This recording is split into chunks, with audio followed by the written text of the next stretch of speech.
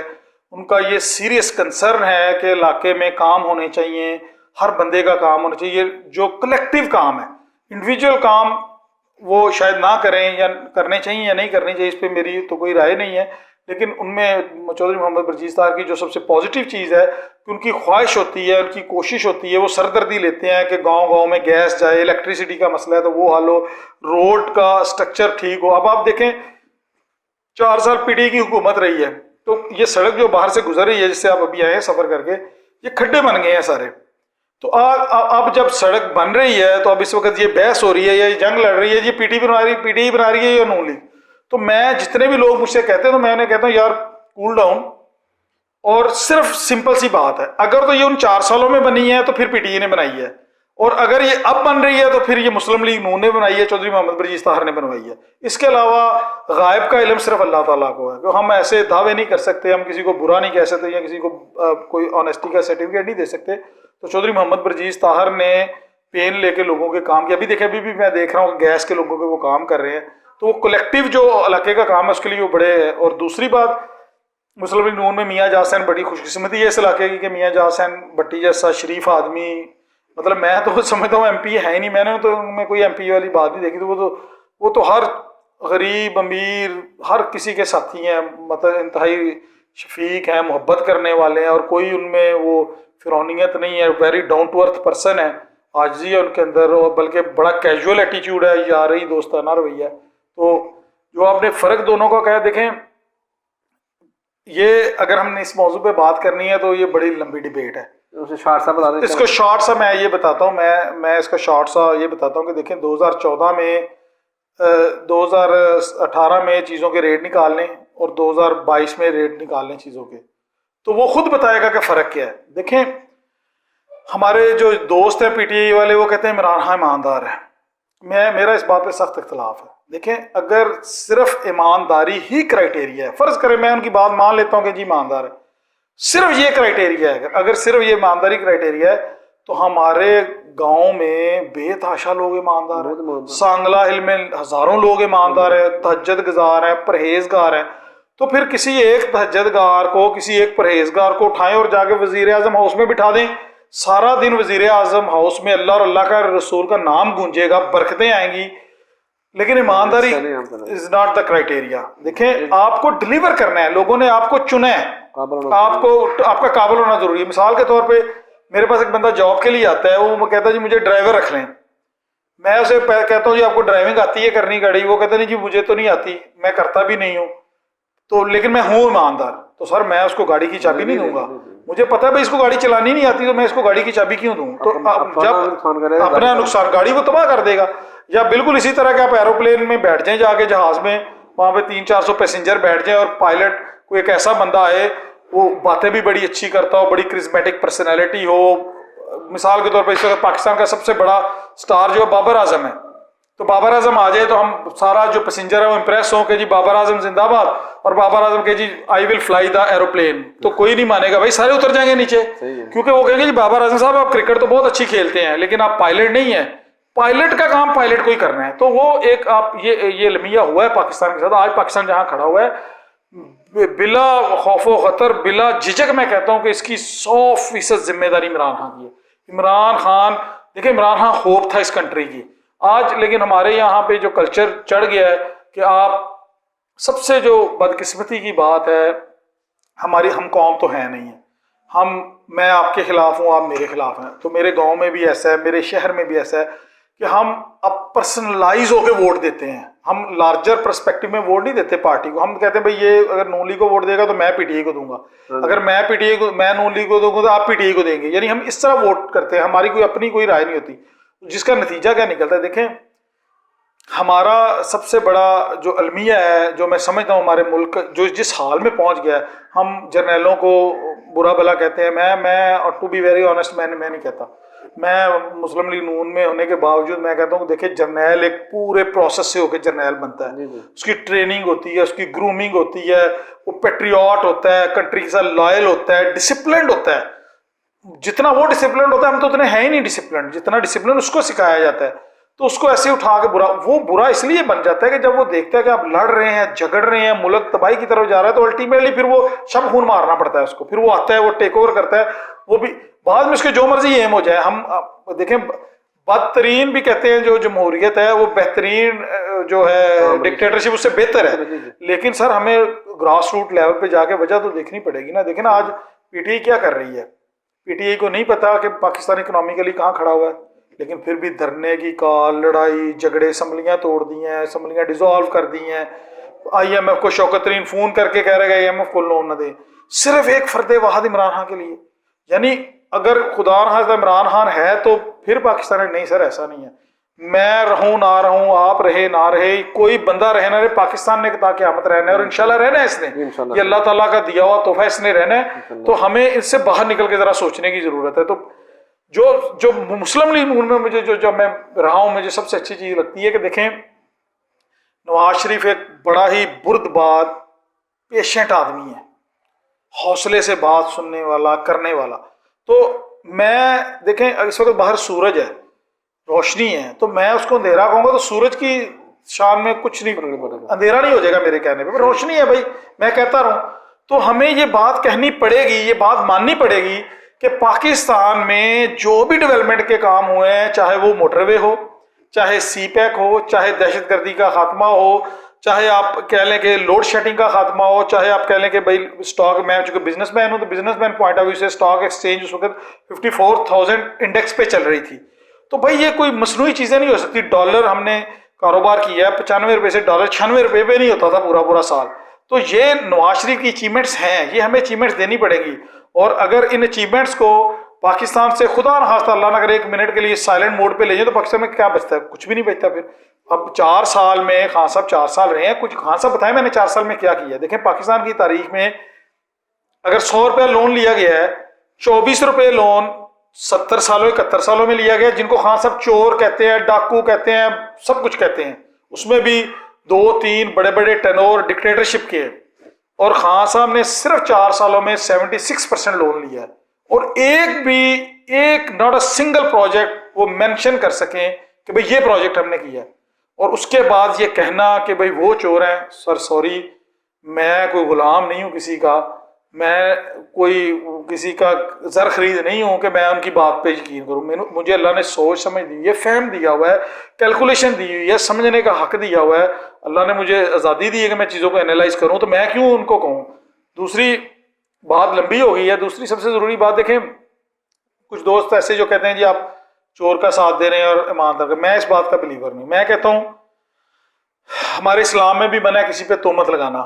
جب تک آپ آنکھوں سے دیکھ نہ لیں، اپنی آنکھوں سے نہ دیکھ لیں، کسی پہ الزام مت لگائیں. پوری قوم کو بیوقوف بنایا گیا، یہ چورن بیچا گیا کہ جی نواز شریف چور ہے، کرپشن، اور یہ عمران خان کو پاکستان میں مسلط کر دیا گیا. پاکستان کی تاریخ میں یہ دور دیکھے، یہ دن دیکھے کہ تمام مقتدر حلقے عمران خان کے ساتھ کھڑے ہوئے، جوڈیشری عمران خان کے ساتھ، اسٹیبلشمنٹ عمران خان کے ساتھ، سوتے اٹھتے کھاتے پیتے سب کچھ ساتھ تھا. ایک پیج کا نعرہ لگایا جاتا تھا. سب کچھ ساتھ ہونے کے باوجود جب نواز شریف پہ 1 روپے کی کرپشن نہیں ثابت ہوئی، وائی ڈو آئی سے کہ وہ چور ہے؟ میرے پاس رائٹ کیا ہے ایسا کہنے کا؟ ہے کوئی میرے پاس رائٹ؟ بلکہ میں کہتا ہوں کہ جب یہ سارے ادارے میاں نواز شریف کو چور ثابت نہیں کر سکے تو میرا بلیف پکا ہو گیا کہ بھائی نہیں، نواز شریف از دا آنیسٹ پرسن، وہ ایماندار آدمی ہے. کیونکہ اگر سب لوگ مل کے بھی اس کو چور ثابت نہیں کر سکے تو میری کیا مجال ہے کہ میں ان کو چور کہوں. میں ان کو پاکستان کا موشن کہتا ہوں کہ اگر آپ آج میں نے لاہور جانا ہے، ٹھیک 1 گھنٹے میں نے لاہور پہنچ جانا ہے، اور اگر ان سڑکوں پہ جانا پڑ جائے تو 3-4 گھنٹے ہی لگیں گے، گاڑی الگ سے ٹوٹے گی. تو یہ کریڈٹ نواز شریف کو جاتا ہے سر. صحیح ہے. سیاست کے والے سے بات چل رہی ہے تو عام لوگوں کا سوال ہے جو ہم دیکھتے ہیں فیس بک کے اوپر بھی، ہم نے پریکٹیکل بھی دیکھ چکے ہیں کہ متعدد ایسے ماضی میں ایونٹ گزرے ہیں جو کہ پاکستان سطح پر تھے، جہاں پر برجیز طاہر صاحب کو ہم نے دیکھا، یہ جاسر بھٹی صاحب کو شانہ بشانہ دیکھا، لیکن ہم نے آپ کو نہیں دیکھا. جب آپ آئے تھے تو ہر دوسری فلیکس کے اوپر آپ کی یہ تصویر ہوتی تھی، ساتھ میں میاں صاحب کی یا چودھری صاحب کی تصویر ہوتی تھی. آپ کی سیاست میں آ کر خاموشی کی وجہ کیا ہے؟ دیکھیں خاموشی تو نہیں ہے، پارٹی کے ساتھ میری یہ بات لیڈرشپ سے بھی ہوتی ہے. یہ سوال آپ والا جو سوال ہے بہت سارے دوسرے صحافی دوست بھی پوچھتے ہیں، اور میں آنیسٹلی ہمیشہ ایک ہی بات کرتا ہوں کہ آئی ایم ود دیم، میں پارٹی کے ساتھ ہوں. میاں اعجاز حسین بھٹی صاحب بھی اس بات سے اچھی طرح واقف ہے، اور چودھری محمد برجیز طاہر صاحب بھی واقف ہے. جو آپ نے بات کی ہے کہ بہت سارے ایونٹس میں نہیں ہوتے، تو میں آپ سے بھی یہی بات کر رہا تھا کہ پچھلے 3-4 سال میں بڑے ہی زبردست کاروباری چیلنجز کا سامنا کرنا پڑا ہے. یعنی کہ کہاں ہم گروتھ کر رہے تھے، کہاں ہم سروائیول کی جنگ لڑ رہے ہیں. دیکھیں جب آپ بزنس کرتے ہیں تو صرف آپ اپنا نہیں سوچتے، وہ جو سینکڑوں لوگ آپ کے ساتھ جاب کر رہے ہیں، بزنس اللہ تعالیٰ کی بہت بڑی کرم نوازی ہے، اللہ تعالیٰ کی بہت بڑی رحمت ہے. یہ ایسی رحمت ہے کہ جو بندہ جاب کرتا ہے وہ صرف اپنے گھر کے چولہے کے بارے میں سوچتا ہے، جبکہ جو بندہ بزنس کرتا ہے وہ پہلے سینکڑوں لوگوں کے چولہوں کے بارے میں سوچتا ہے، پھر اپنے چولہے کے بارے میں سوچتا ہے. تو چیلنجز اتنے تھے، ڈے ٹو ڈے چیلنجز اتنے تھے، ابھی بھی ہیں. تو ان کی وجہ سے، مصروفیت کی وجہ سے میں ٹائم نہیں دے پایا. میں نے بڑی دفعہ کوشش بھی کی آنے کی، اور بعض کا اوقات آیا بھی ہوں، لیکن بہت ساری دفعہ نہیں بھی آ سکا. لیکن میں ہمیشہ اپنی لیڈرشپ سے یہ کہتا ہوں کہ جب میدان سجے گا، الیکشن آئے گا، تو آپ مجھے اپنے ساتھ انشاءاللہ کہیں پیچھے نہیں پائیں گے، پارٹی کے ساتھ پائیں گے انشاءاللہ. ایک عام فہم سا فکرہ ہے جو کہا جاتا ہے، جو کہ میں نے جو صاحب کے انٹرویو میں ان سے کہہ چکا ہوں، کہ جتنے بھی ہمارے علاقے میں کام ہوئے ہیں، جتنے میگا پروجیکٹ ہیں، کیونکہ برجیز طاہر صاحب کا جب ہم ذکر کریں گے تو ہم وہ خود کہتے ہیں کہ گلی محلوں کی بات مجھ سے نہ کیا کریں کہ میری نالی ٹوٹ گئی ہے، میری سولنگ نہیں ہے، میرے محلے کی سڑک خراب ہے.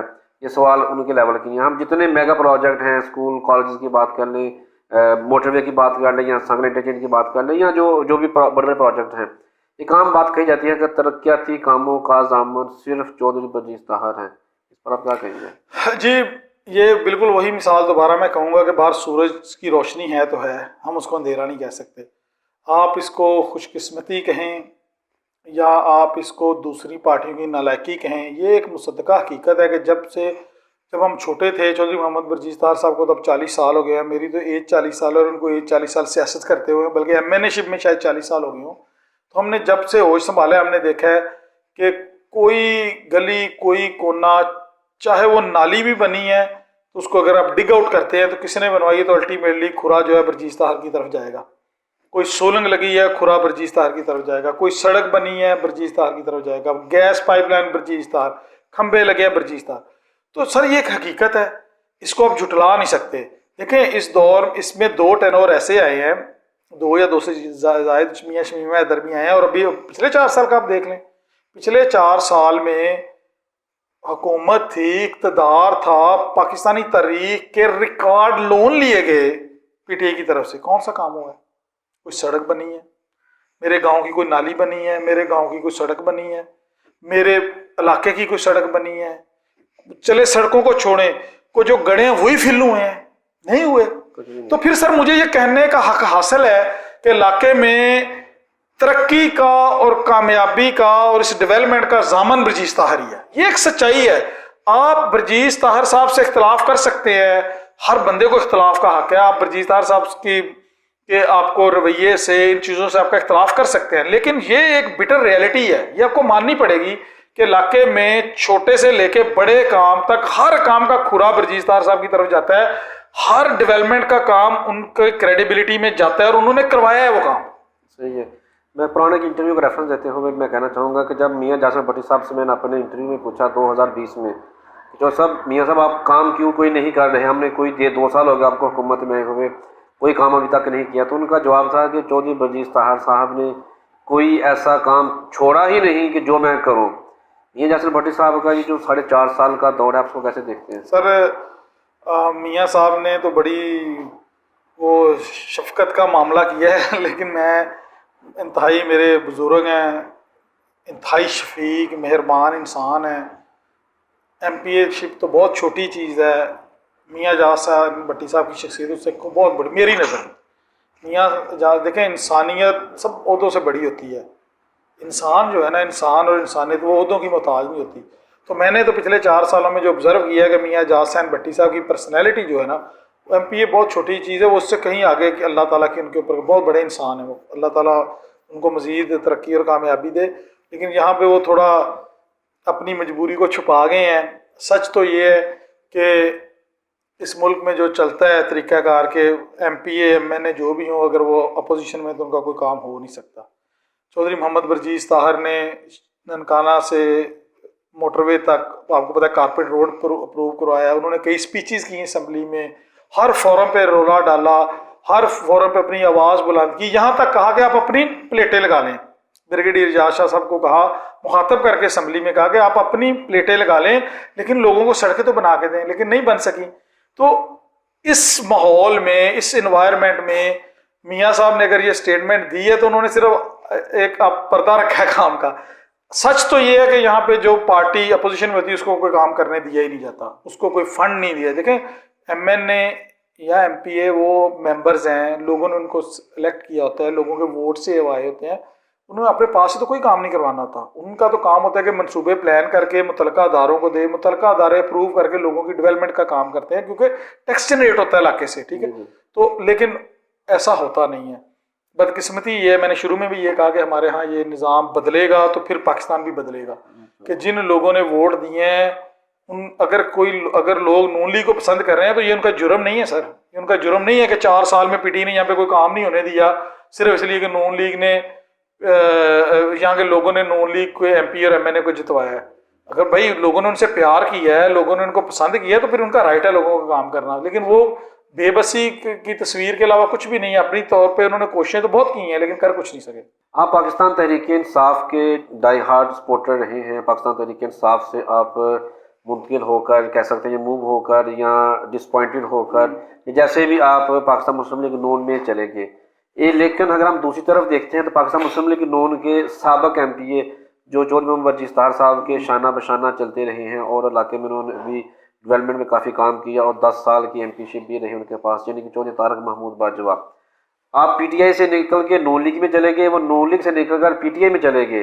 طارق باجوہ صاحب کے پاکستان تحریک انصاف میں شمولیت کیسے دیکھ رہے ہیں؟ دیکھیں میرا ان سے کوئی کمپیریزن بنتا نہیں ہے آنیسٹلی, نہ مجھے کمپیریزن کرنا چاہیے. کیوں اس کی وجہ یہ کمپیریزن اس لیے نہیں بنتا کہ میں نے PTI کو ایک یوتھ کے طور پہ, نوجوان کے طور پہ انسپائر ہو کے, نجات دہندہ سمجھ کے, پاکستان کی ہوپ سمجھ کے جوائن کیا تھا اور اس کے لیے پھر سر توڑ کوشش کی تھی. کسی ٹکٹ کے لیے کوشش نہیں کی تھی, کوئی ٹکٹ کا لالچ نہ, لاسٹ لمحے تک کوئی ٹکٹ کا لالچ. جبکہ وہ بالکل اس کے الٹ ہے, وہ صرف اور صرف ٹکٹ کے لیے گئے ہیں. اگر پارٹی ان کو ٹکٹ نہیں دے گی PTI تو وہ آزاد الیکشن کانٹیسٹ کریں گے. اب میری بات ریکارڈ کا حصہ بنا لیں. اگر PTI ان کو وہ اگر ٹکٹ نہیں دے گی تو کسی صورت باجوہ صاحب گھر نہیں بیٹھیں گے کیونکہ وہ الیکٹیبل ہیں. ان کو عمران خان کے ویژن سے, عمران خان کی آئیڈیالوجی سے کوئی لینا دینا نہیں ہے. لیکن چونکہ نون لیگ میں ان کی اب سپیس نہیں رہی تھی اور ان کو یہ بات سمجھ آ گئی تھی کہ عدم اعتماد کے بعد عمران خان کی فیم بہت اوپر گئی ہے, تو انہوں نے اپرچونٹی کا بھرپور فائدہ اٹھانے کے لیے وہ پارٹی میں گئے ہیں. ادروائز میرا ان سے اسی لیے کمپیریزن نہیں بنتا کہ میرا آبجیکٹیو ڈفرینٹ تھا. میرا آبجیکٹیو نیشنل آبجیکٹیو تھا, ایک تبدیلی کا آبجیکٹیو تھا, جبکہ ان کا آبجیکٹیو صرف اور صرف ٹکٹ ہے. میں آج بھی آپ کو کہتا ہوں کہ وہ بھی MP اے رہے ہیں حلقے کے, اس حلقے کی معزز شخصیت رہے ہیں, وہ ابھی بھی ہیں. تو آپ ابھی میرا چیلنج اس بات پہ میں آپ کو کر رہا ہوں کہ اگر آج پارٹی ان کو یہ بات کہہ دے کہ باجوہ صاحب سوری ہم آپ کو ٹکٹ نہیں دیں گے, آپ ویسے ہماری پارٹی کے ساتھ چلے, تو اگلے دن ہی دیکھیں وہاں سے ساری فلیکس جھنڈے سب کچھ اتر جائے گا, باجوہ صاحب اپنا نشان دیں گے. تو اس لیے میرا ان کا کمپیریزن نہیں بنتا کیونکہ وہ ایک تو پہلے 2 دفعہ MP اے رہ چکے ہیں. ان کا اپنا 10 سال جو بندہ MP اے رہتا ہے اس کی اپنی پرسنل ریلیشننگ ہوتی ہے, دھڑے ہوتے ہیں. ہمارا 70% ایریا تو دیہی ایریا ہے, تو اس کے ہر جگہ پہ دھڑے بندے ساری چیزیں ہوتی ہیں. دیہی سیاست اسی طرح چلتی ہے. تو لیکن ان کا آبجیکٹیو عمران خان نہیں ہے, ان کا آبجیکٹیو الیکشن جیتنا ہے. اور جب ان کو یہ لگا کہ اگر مجھے PTI کی ٹکٹ مل جائے, اور اس میں کوئی جھوٹ بھی نہیں ہے, اس وقت جو پاکستان میں پاپولیرٹی ہے PTI کی, اگر عمران خان کی ان کو ٹکٹ ملتی ہے ان کے لیے کافی سپورٹیو ہو سکتی ہے، ادروائز تو وہ سیاست سے تو گمنامی کا رستہ انہوں نے اختیار کر لیا ہے۔ نون لیگ میں ان کی سپیس نہیں ہے، جب تک چودھری محمد برجیز طاہر صاحب پارٹی میں ہیں تو نون لیگ میں تو ان کی کوئی سپیس نہیں ہے، تو پھر وہ ایک کا محاورہ ہے کہ مرتا کیا نہ کرتا والی بات ہے، تو اس بالکل صحیح ہے۔ آخری سوال ہے ظاہر سی بات، آپ نے بہت سالوں سے پاکستان تحریک انصاف کے لیے، سیاست کے لیے، پاکستان مسلم لیگ نون کے لیے وقت کا بھی ضیاع کیا، اپنے پیسہ بھی انتہا سے زیادہ لگا دیا، آپ نے جاب تک سیکریفائز کر دی، اب آپ کامیاب بزنس مین بن چکے ہیں ماشاءاللہ، کامیاب سیاستدانوں میں آپ کا نام آتا ہے، ضلعی لیول پر آپ سیاست کر چکے ہیں، مستقبل میں ہم کیا آپ کو کبھی بطور ایم پی الیکشن لڑتا ہوا دیکھیں گے؟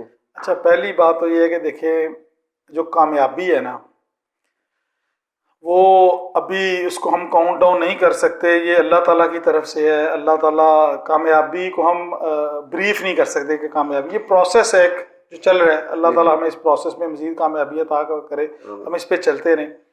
تو جہاں تک الیکشن کی بات ہے، دیکھیں میں نے پہلے بھی کہا ہے، میں ابھی بھی کہہ رہا ہوں کہ میرا کوئی پارٹی کے ساتھ کھڑا ہونا کوئی کنڈیشنل نہیں ہے۔ مسلم لیگ نون کے ساتھ میں پی ٹی آئی میں بھی جتنی دیر کام کیا تو کوئی یہاں پہ جو اس علاقے کے سب سے پہلے اور پرانے جو ورکر ہیں، فاؤنڈر جو ہیں جو سجاد رنداوا صاحب، آپ ان سے پوچھئے گا کہ کیا میری کبھی کوئی عہدے کی ڈیمانڈ تھی، کیا کبھی کوئی میری ٹکٹ کی ڈیمانڈ تھی؟ نہیں، ایک مشن تھا، لیکن جب میں نے دیکھا کہ وہ مشن تو فلفل نہیں ہو رہا تو پھر میں مسلم لیگ نون میں، اور آج میرا مسلم لیگ نون میں بھی یہی رویہ ہے، میری کوئی ٹکٹ کوئی عہدے کی ڈیمانڈ نہیں ہے۔ جب آپ نے کہا مسلم لیگ نون کا ضلعی صدر یوتھ ونگ کا بنایا گیا، میری اس وقت بھی کوئی ڈیمانڈ نہیں تھی، پارٹی نے مجھے عزت دی، پارٹی نے مجھے وہ مقام دیا، وہ پارٹی کی امانت تھی۔ اب دوبارہ جب لاسٹ ٹائم آپ نے بات کی، بڑی امپورٹنٹ بات سے بات یاد آ گئی ہے، بات مس ہو گئی تھی کہ عرفان الحسن بٹی صاحب اس وقت مسلم لیگ یوتھ ونگ کے صدر ہیں، تو میں یہ کہوں گا کہ وہ شاید صدر اس لیے ہے کیونکہ میں نے صدارت قبول نہیں کی، کیونکہ مجھ سے پارٹی 2-3 مہینے مسلسل فالو اپ میں رہی، رابطہ کرتی رہی۔ جو رحیل اصغر کے بیٹے ہیں جو خرم رحیل اصغر، انہوں نے مجھے کال کی، مجھے بار بار رابطہ کیا، ان کے سیکٹری نے رابطہ کیا کہ آپ آئیں ہم آپ کو، تو میں نے ان سے معذرت کی، میں نے میاں جاسن بٹی صاحب کو بتائی یہ بات کہ مجھے وہ بار بار کال کر رہے ہیں اور میں نہیں بننا چاہتا، کیونکہ بزنس کے اتنے زیادہ چیلنجز ہیں، ڈے ٹو ڈے بزنس میں چیلنجز فیس کرنے پڑ رہے ہیں، اور میں نے یہ جو بزنس ہے اس کو سروائیول کی جنگ لڑنی ہے، تو میں کوئی انڈسٹریلسٹ تو تھا نہیں، نہ ہی کوئی میں لینڈ لارڈ ہوں، میں تو آپ لوگوں میں سے اٹھ کے گیا ہوں، اللہ تعالیٰ نے مجھ پہ کرم کیا اور مجھے یہاں پہ پہنچا دیا۔ دیکھیں میرے پاس نہ تو کوئی لینڈ تھی، نہ لینڈ ہے، نہ میں کوئی انڈسٹریلسٹ تھا کہ میں کہتا کوئی بات نہیں سیاست کر لوں اور بعد میں یہ کام کروں، میرا تو بریڈ اینڈ بٹر ہی یہ بزنس تھا، آج بھی ہے اور آگے بھی رہے گا، اور مجھے اس بات پہ فخر بھی ہے الحمدللہ کہ اللہ تعالیٰ نے مجھے اس قابل بنایا ہے کہ اللہ تعالیٰ نے مجھے عزت اور مقام بخشا ہے۔ تو میں نے ان سے معذرت کی پارٹی سے کہ بھائی میں ضلع کے صدر کا عہدہ نہیں لینا ہے، مجھے ضرورت کوئی نہیں ہے اس کی، میں ویسے پارٹی کے لیے میں ہر دم، ہم آپ دیکھیں مریم نواز اس دن آئی ہیں یہاں سے ٹھیک ٹھاک قافلہ لے کے گئے ہیں، میں بھی وہاں پہ تھا، ہم نے لوگوں کو ویلکم کیا ہے پارٹی کے لیے کہا، اور کوئی ایسی جگہ نہیں ہوتی جہاں پہ اسپیشلی جو نیشنل لیڈرشپ ہو ہم نہ جائیں، لازمی جاتے ہیں، چوہدری صاحب کے ساتھ جاتے ہیں کبھی، لیکن پھر بھی جو کہ کاروباری چیلنجز اس قدر زیادہ ہے تو ان کو فیس کرنا پڑتا ہے۔ جہاں تک رہی کہ ایم پی اے کی بات، تو دیکھیں میری تو نہ تو کوئی خواہش ایم پی اے کی تھی، نہ میری تحصیل ناظم کی خواہش تھی، جو پارٹی قیادت ہے میاں جاسن بٹی صاحب وہ گواہ ہیں اس بات کے، چودھری محمد برجیز طاہر صاحب خود گواہ ہیں کہ جب میاں جاسن بٹی صاحب نے مجھے چودھری محمد برجیز طاہر صاحب نے خود مجھے کہا، اور مجھے ان کی مہربانی ہے، مجھے انہوں نے اس قابل سمجھا کہ مجھے انہوں نے خود آفر کی کہ بھئی ہم چاہتے ہیں، اپنی خواہش کا اظہار انہوں نے مجھے کیا کہ ہم چاہتے ہیں کہ آپ مسلم لیگ نون کی تحصیل ناظم کا الیکشن کانٹیسٹ کریں، تو میں نے ان کو اس وقت بھی یہ بات کہی، وہ بھی موجود ہے، میں بھی موجود ہوں، ہمارے بزرگ ہیں، ہمارے لیڈر ہیں، تو میں نے انہیں کہا چودھری صاحب مجھے تحصیل ناظم کی اتنی خواہش نہیں ہے، آپ کا حکم میرے سر آنکھوں پہ ہے، اگر آپ حکم کریں گے تو میں لڑوں گا، بغیر تحصیل ناظم کے الیکشن کے لیے بھی لڑوں گا، جدوجہد کروں گا آپ کے ساتھ، لالچ کوئی نہیں ہے، تو لیکن پھر بھی ان کی مہربانی ہے کہ انہوں نے مجھے اس قابل سمجھا، اور مجھے اسی طرح میاں جاسن بٹی صاحب بھی اس بات کے گواہ ہیں کہ میں اس وقت چونکہ بزنس کے اتنے زیادہ چیلنجز تھے، میں نہیں لینا چاہ رہا تھا پریکٹیکل سیاست میں، نہیں تحصیل ناظم کا الیکشن، تو انہوں نے مجھے قائل کیا کہ دیکھیں اگر آپ جیسے پڑھے لکھے شریف لوگ سیاست میں نہیں آئیں گے تو پھر لوگ وہی پرانے قبضہ مافیا اور وہ آگے آئیں گے، تو پھر آپ گلا نہ کریں کہ بھائی قبضہ مافیا کیوں آگے آ رہا ہے یا لوگوں کے ساتھ کیوں تھانہ کچہری کلچر چل رہا ہے، تو آپ کو یہ قربانی دینی پڑے گی، آپ کو آگے آنا پڑے گا۔ تو پھر میں نے ان کی اس بات سے میں موٹیویٹ ہوا کہ واقعی میرا آبجیکٹیو بھی سیاست میں یہ محرومیاں اور مظالم کے خلاف لڑنا ہی تھا، تو پھر میں نے خود کو بھی ابھی آئندہ بھی جو میاں جاز حسین بھٹی صاحب ہیں وہ ایم پی ہیں تو میں خود ایم پی ہوں۔ دیکھیں میں ایک دن بھی میں نے کبھی فیل نہیں کیا کہ میں ایم پی یا ایم این اے نہیں ہوں، ٹو بی ویری آنیسٹ۔ میں کسی میں حصہ مصروفیت سے لے سکا ہوں نہیں، میں آج بھی خود کو ایم این اے ہی سمجھتا ہوں۔ چودھری محمد برجیز طاہر صاحب ایم این اے ہیں تو میں خود ایم این اے ہوں۔ میں آج بھی خود کو ایم پی اے سمجھتا ہوں۔ چودھری میاں جاز حسین بھٹی صاحب ایم پی ہیں تو میں خود ایم پی ہوں۔ تو یہ جو ہوتے ہیں الیکٹیبلز یا الیکشن لڑنا، یہ ثانوی چیزیں ہیں۔ جب آپ کے جو لیڈر ہے، جو اس وقت ہمارے دونوں بزرگ لیڈر ہیں، میاں جاز حسین بھٹی صاحب اور چودھری محمد برجیز طاہر، یہ ہمارے لیڈر بھی ہیں، یعنی کہ پولیٹیکل لیڈر بھی ہیں، ہمارے بزرگ بھی ہیں، اور ہم ان کو میرے دل میں تو ان دونوں کی بہت رسپیکٹ اور قدر ہے، اور اس رسپیکٹ اور قدر کی وجہ ان کا فیئر ہونا ہے، ان کا دامن کرپشن سے پاک ہونا ہے، آنیسٹ لوگ ہیں، دیانتدار لوگ ہیں، ہلکے کی پریشانی ہے، لوگوں کا دکھ درد کے ساتھی ہیں، غمی خوشی کے ساتھی ہیں لوگوں کے، اس وجہ سے میں ان کے ساتھ کھڑا ہوں۔ ہاں البتہ اگر پارٹی مجھے کبھی کوئی حکم کرے گی تو پھر میں، جس طرح میں نے پہلے کہا کہ جب تحصیل ناظم کے لیے مجھے کہا گیا تھا تو میں نے اس وقت بھی یہ کہا تھا کہ یہ میری خواہش نہیں ہے، پارٹی حکم کرے تو میں کروں گا۔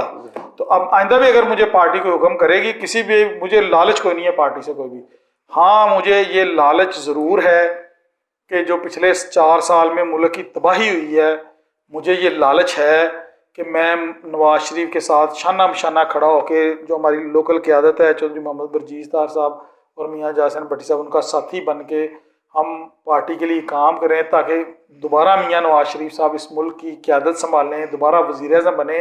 اور میرا اس پہ ڈائی ہارٹ بلیو ہے کہ اس وقت اگر پاکستان کو اس بھنور سے کوئی نکال سکتا ہے تو وہ صرف ایک شخص ہے، اور وہ اللہ کے فضل اور کرم سے میاں نواز شریف ہے، وہ اس حالات سے پاکستان کو نکال سکتے ہیں، میرا اس پہ بلیو ہے۔ جی بہت شکریہ جی، آپ نے وقت بہت شکریہ، آپ کی مہربانی جی، آپ نے وقت لیا ہے، آپ نے اپنے قیمتی ٹائم سے وقت نکالا ہے، بہت شکریہ، بہت مہربانی۔ انشاءاللہ پھر ٹاکرا میں مزید انشاءاللہ بہت سوالات شکریہ، ہوں گے بہت شکریہ، انشاءاللہ۔ بہت مہربانی۔ ناظرین اسی پیغام کے ساتھ آپ سے اجازت چاہیں گے۔ پاکستان کا ہر ایک لیڈر پاکستان کی آن بان شان ہے، جو پاکستان کے لیے، پاکستان سے مخلص ہو کر پاکستان کی ترقی کے لیے کام کرتا ہے، ہمیں ہمیشہ اس کو سپورٹ کرنی چاہیے۔ اور ایسے نوجوان جو کہ آج ہمارے معزز مہمان تھے، جب بھی ان سے ملیں، ان سے بہتر کاروبار کے لیے ضرور ٹپس لیں تاکہ آپ بھی کامیاب ہو سکیں۔ ملیں گے پھر کسی نئے روز، نئے موضوع، نئے مہمان کے ساتھ، تب تک مجھے اجازت۔ پاکستان زندہ باد۔